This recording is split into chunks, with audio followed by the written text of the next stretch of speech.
If everything feels a little too tight, too small, too loud, too honest, you're not falling apart. You're just transforming. Your discomfort is the sign. Your truth is being asked to come forward, and your new skin is already forming underneath. So stop fighting it. Get uncomfortable. Get comfortable being uncomfortable, because that's where the real transformation will start to feel like liberation.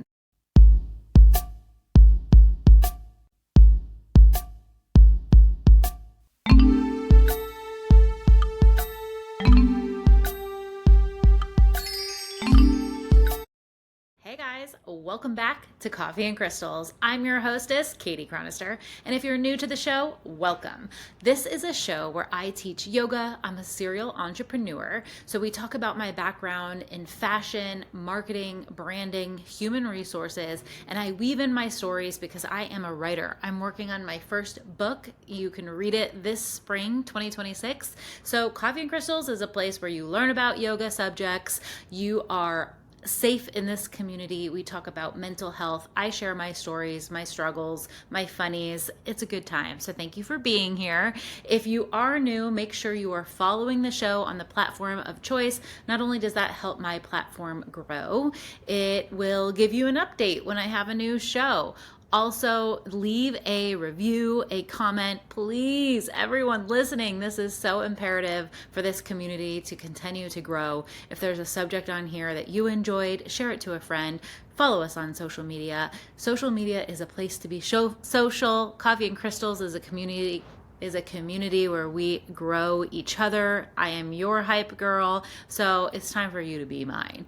So, all right, so much has been going on, but yet from an outside perspective, honestly, like nothing has been going on. I have been working on my fitness, working on my nutrition, working on my business, working on the podcast, and then most importantly, I am on phase 2 of editing my book. And it's not really about writer's block anymore because most of the content in the book has been written. Right now, what I'm struggling with is just like picking up the papers and doing the editing. And I have been really honest with myself on what it is that I am getting stuck and why I'm getting in my own dang way. And that inspired today's episode. I have been talking about discomfort, but the healthy kind, the kind that pulls you out of autopilot and into your next chapter, which is what I'm trying to do in this editing phase. And I realized that discomfort is more than just emotional. It's physical, it's spiritual, it's mental. Like all the things we talk about in the layers of yoga, you can find that in the word discomfort. And also, when digging more into discomfort and what it means and how it shows up in your body, it is significant to your throat chakra. And I found that really interesting because in my last Reiki energy healing with Ginny was on the show in season 6. I was doing a lot of energy healing from my friend DJ, my ex-boyfriend who passed away, and healing from my broken foot and all the freaking things, the job transitions, all the things.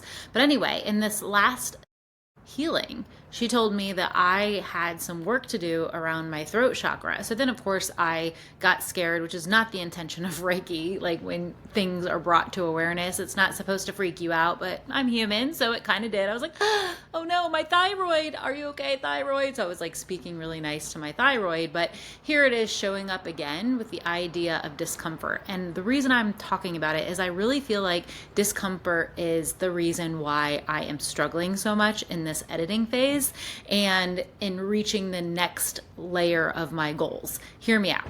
My entire life and why I've created this podcast and why I wanted to write a book, I feel like I have been given a lot of obstacles, a lot of challenges. I'm sure that they aren't done coming. That's just what my soul contract signed up for on this planet. So I'm here for it. But things have not been easy. And people often are like, wow, you've traveled the world. You've gotten credentials to teach yoga. You have done all the things that I wanted to do. You've had such cool jobs. You live in a cool city. And I'm just thinking, yes, Thank you. I do. That's awesome. But all of this was built out of discomfort. Everything I've accomplished, I feel like was built because I was trying to get out of something that I was really uncomfortable about. So that got me thinking about the new moon in Scorpio, that if you're listening to this episode when it drops, the new moon in Scorpio is going to be on the 20th. It's the 18th today in LA. So that energy has already been coming our way with transformation, like we talked about in some of our previous episodes about the season. But it's also a time where you're letting go and shedding old layers of yourself. And I think my next project is going to be getting myself really uncomfortable so that I can kick myself into gear a little bit. So circling back, the throat chakra opens when we speak, when we ask, reveal, express, when we show up truthfully for ourselves and for others. So comfort zones often keep us quiet and shrinking. And I noticed that although I'm not trying to mix up the comfort I have created in my dollhouse in my cute little studio here in West Hollywood, but I have noticed since I work remote, there's nowhere that I really need to be. I haven't been jumping out of bed for those workouts because I'm always like, I'll do it later. Like, I could eat healthy, or I could just Uber some food, or I could go grocery shopping, which get sunlight on my face and get out of the house, or I could just Amazon Whole Foods delivery. Like, all those actions have actually stumped me a little bit. It's made me a little too comfortable. And I was like, okay, this is my homework. My homework is to mix it up and make myself a little uncomfortable, because I'm going to heal my throat chakra. My ability to speak my truth has always been becoming. I think Michelle Obama wrote a book called Becoming because it was a story of her becoming. So if I'm too comfortable all the time, why am I even going to motivate you guys? Like, nobody's motivated by someone who is taking the easy way out. So when you push through a tough workout, when you speak a boundary or do something that scares you, you're building self-trust. And when you build enough self-trust, that's when externally people are going to start to feel that energy as well, and you start to gain it back. So the throat chakra is more than just, your beautiful thyroid, that I know you're healthy and you're doing well, my dear, but it's a place of self-trust and a place where you can function in full integrity when you are in balance on the throat chakra. So every time I have chosen a harder path versus an easier path, it has always brought me an immense amount of confidence. And when you can speak your truth and be able to share your story like I do on the podcast, and how I'm going to share my story in my upcoming book, you really, if you're starting from a shaky foundation and you kind of get to the top of the mountain, don't you think that's more motivational to people? Like, people love the underdog stories, but all of us are the underdog in some shape or form. So that's how I'm challenging myself in this season, and wanted to challenge you guys too, to transformation, shedding, going deeper in depth to your self truth by getting uncomfortable. Scorpio season, and we've talked about this in the last couple episodes. The last episode we had with Will, by the way, has performed so well. You guys love him just as much as I do. If you haven't listened, then make sure you tune in to last week's episode. Will is an actor, and he's also an acting teacher and a yoga instructor and a meditation coach. And I had so much fun with him in the studio. It was just such a good conversation. I love having other yoga instructors on the podcast, because I also think that this podcast is a great place for, if you are a yoga teacher, for you to just find inspiration on how you can bring different lessons into your yoga class. But anyway, back into the depth of the Scorpio energy. This season invites you to shed your skin, to break cycles, to face hard truths, and release old versions of yourself. So what better time to get back into hot yoga like I have been? Follow me on social media. I don't hate on hot yoga. I definitely appreciate it more when it's like rainy, like it's been raining like crazy in LA. Well, the sun's out today, which is amazing. When it's podcast day, the sun is always shining, but it's been like downpouring the last couple days in LA. All the memes and the funny things about it raining in LA have been cracking me up on social media. But I don't love hot yoga all the time. One, because it's hard. It's already hard enough to do a faster vinyasa flow. And then when you add in a heated room, it just dehydrates you at times. So that's why I don't usually do it. But I was like, you know what? I'm just going to make sure that I am all caught up on my supplements. I am hydrated. It is a value here at Coffee and Crystals that we stay hydrated and make sure that I am prepared to do the hot yoga, because honestly, it feels really good this time of year. You know, I walked to hot yoga in the rain and I was so hot and just like beet red, which is a great food for the season, by the way, beets.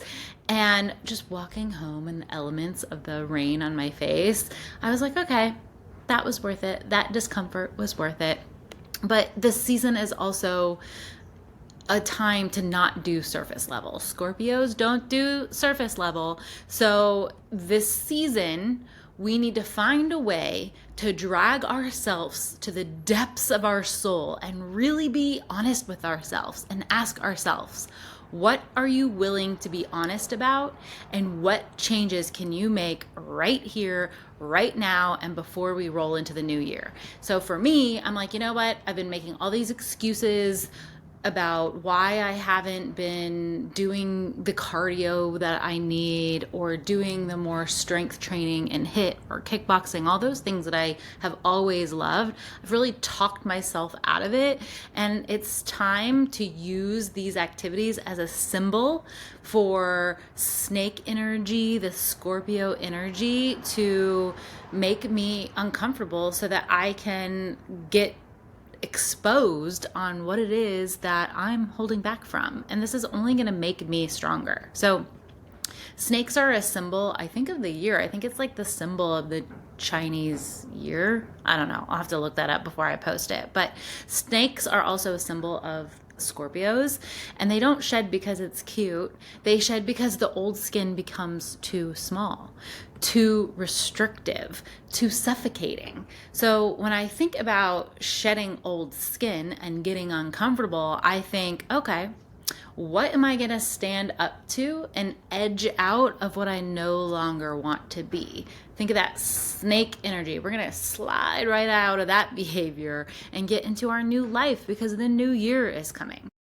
Discomfort, Scorpio, and the throat chakra are all connecting to me right now, but how you can make it connect back to you as well is, remember that discomfort pushes you into confronting your truth and what it is that you want to be known for.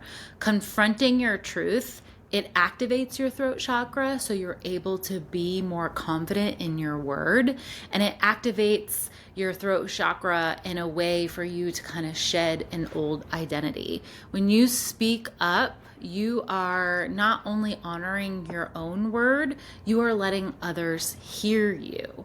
So shedding an old identity aligns with a Scorpio transformation, because you are literally welcoming new skin, welcoming new activities, welcoming what comes your way once you drop all the dead weight. So more about the new moon, because I love talking about the moons here on Coffee and Crystals. The new moon, if you don't know, it's when it's the farthest point from Earth, and it's making it remote and perfect for introspection and shadow work. The dark moon of this new moon coming up is ideal for setting intentions, journaling, planting seeds for transformation. That's a really great thing to be doing around all new moons. Think of it as like the new year of the month when the new moon comes. So good journal prompts or things to sit with for the new moon coming on the 20th is write out transformational based goals about emotional healing, about rebirth, and meditate with your crystals. Meditate with obsidian, black moonstone, smoky quartz. Those are the crystals that are going to like help you rid of what is no longer serving you. It's like a detoxifying charcoal type energy that those crystals will bring. And then just more about what it is that I think I've been getting stuck on. I've been writing a lot about Sarah, my oldest sister, who didn't grow up with Julie and I. And just when I always write freehand because I really feel like your brain and your hand is connected, especially when I'm writing the core of the story. And just writing about my first memories with Sarah and how I was just so intrigued by her after I met her. But we had this kind of funny story, wise tale, we'll call it, in the Chronister family of something that my grandmother mentioned about my Nan, who is who my older sister grew up with. And it was just an opinion about what my granny thought Nan had done to her son and the perspective that that put on my grandmother for me, and then in turn trickled down to how I felt about my sister because of what my grandmother told me that my other grandmother did. And since Sarah was raised by that grandmother, I know this is a lot, so hopefully you're following with me, and if not, just stay tuned on the book. It's going to lay it all out for you. But basically, from my grandmother's impression of what she felt about my grandmother, it made me feel a certain way about my sister.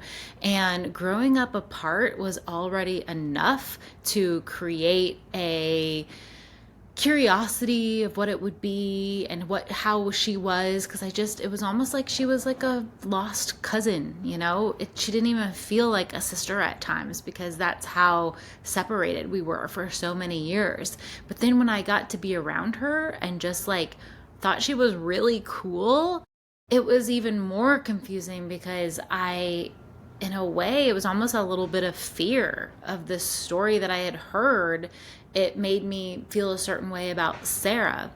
So I was thinking about how uncomfortable that had to have been as a little girl, holding these really confused, mixed signals about someone that I wanted to love. And I felt like I was supposed to love, or was I not supposed to love?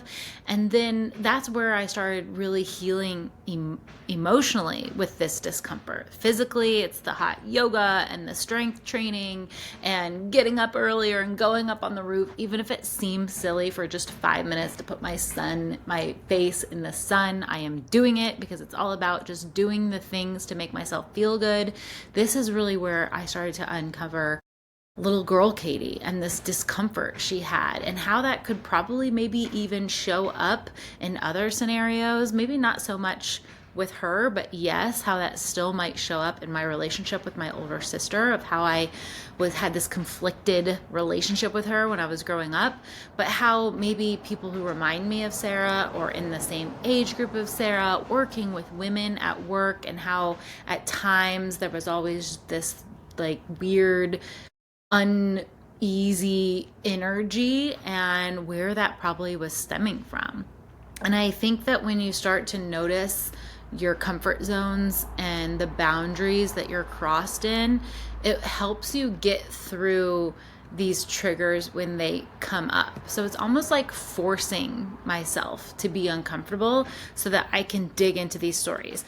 I don't think all of the stories are like going to be super easy for me to finish editing on this last phase, but I'm pulling out of the most difficult parts of the story that I'm editing right now. There was a lot of discomfort in my life throughout my entire life, except for now, like I mentioned at the beginning, but mostly up until out of college, when I was like really starting to learn how to, be a girl boss and starting to make money and living in cool cities and getting out of living in other people's homes and my grandmother's home. So the most uncomfortable I ever was basically like 15 and younger, and we're getting out of those stages. So I think that's probably why I was feeling a little lethargic and heavy because it's a lot. It's a lot to relive that. But I also didn't want to just write the book to make millions and make it a top seller. I also wanted to write the book to help heal others and share these stories of myself. It's been very therapeutic to piece together my life like this, but maybe encourage you guys to look for patterns in your life so that you can piece it together and make comfort out of discomfort. So I wanted to end with a gentle grounding reminder that you're in a shedding season right now. If everything feels a little too tight, too small, too loud, too honest, you're not falling apart. You're just transforming. Your discomfort is the sign. Your truth is being asked to come forward, and your new skin is already forming underneath. So stop fighting it. Get uncomfortable. Get comfortable being uncomfortable, because that's where the real transformation will start to feel like liberation this week. All right, guys. Well, that's all I have for you. It's short and sweet. I'm going to get back into the podcast studio this week with some fun guests coming. Everything always slows down around the holidays, and I want to ensure that I am making time to connect during this season. It's been a lot. It's been isolating writing this book. I have to say no to hanging out because my brain needs about 2 to 3 hours of alone time before I can even start writing. Or my alone time is part of the writing process because I'm like thinking, processing, teeing myself up, if you will, by cooking, cleaning, organizing, meditating, doing regular journaling, regular writing, regular spiritual reading, and then I'm ready to write. So I've been missing the real life time with my friends. So I have organized a really fun holiday party. I put together holiday cheer at work so that we're doing fun things to keep the holiday cheer and momentum going. But I am definitely have entered the winter arc early. I am hustling. I am hibernating. I will be working really hard the next 2 months, but Coffee and Crystals will be a place for me to connect with you guys and just feel the support and just be me and have that time, right? So make sure you reach out to me, share your questions, and I hope you guys have a good new moon week. Stay hydrated.